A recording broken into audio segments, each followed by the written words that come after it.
This is Matthew with Pod 6 CNC Plasma Cutting. Today we're going to be installing a transmission catalytic converter skid plate on a 2020 Tundra.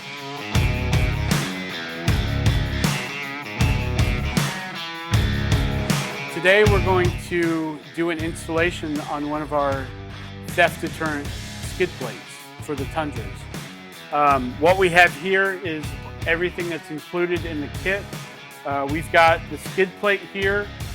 We've got all the brackets that you'll need.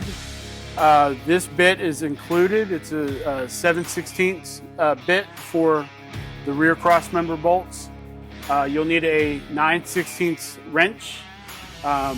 If you have the bit for a ratchet, you can use that.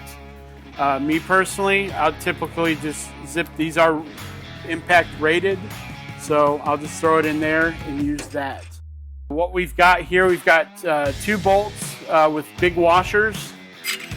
These will drop in on the top of the cross member. The bolts will drop through the bottom. We'll screw this plate underneath, and what we're doing is we're simulating the factory TRD skid plate.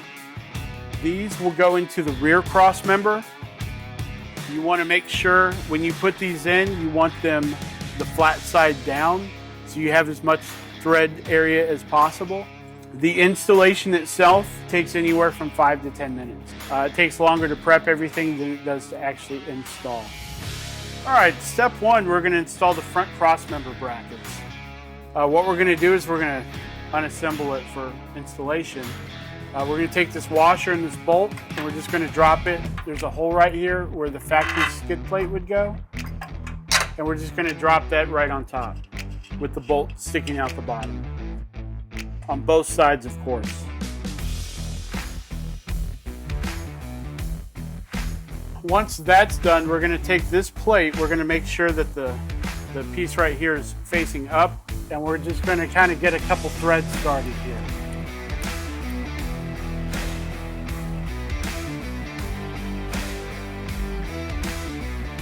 Once it's hanging in place, we're going to move to the rear cross member and we're going to install the brackets into there. I've included the little bolt, lock washer, and a washer. It's got a nut welded inside there. On the flat edge here, we're going to have down. And you can see that these are offset, so we're going to have the bolt closest to this side. We're going to install it this way. Just slide it up into this hole right here, drop it in place, and line it up. I've already installed this one, but you can see here that it's lined up. Same thing, drop it into this side, line up your hole, and everything's lined up. Next, we're ready to install the plate. All right, next we're gonna install the plate itself. So we're gonna lift it up into place. We're gonna slide this front into the bracket on the cross member there. That's holding in place, so now we're gonna go ahead and line up our back holes. I always start with the driver's side.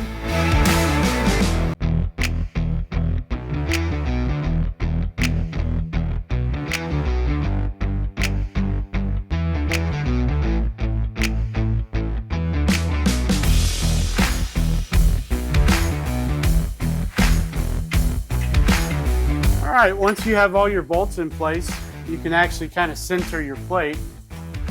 Make sure your clearance is good on both sides. And now you're ready to tighten everything up.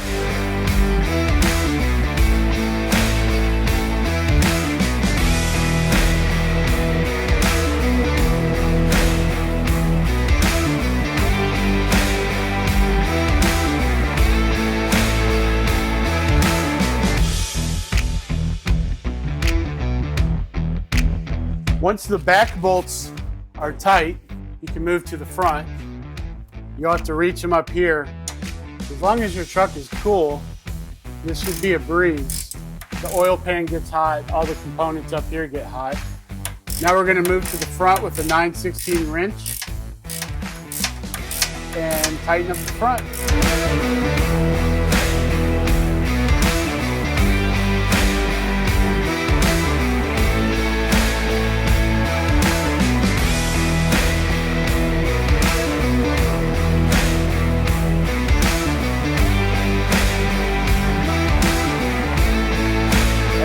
see, that was very simple to do. It takes anywhere from 5 to 10 minutes. Of course, I've done a bunch. Once again, thanks for joining us today. My name is Matthew with Pod 6 CNC Plasma Cutting. I hope you found this video informative. It's fairly easy to install these plates. I would also like to thank OTS Auto Repair in Austin, Texas, for allowing us use of their shop to be able to use this lift. Makes it a lot easier. These can be done on the ground in the same time. It's so much easier to reach up to.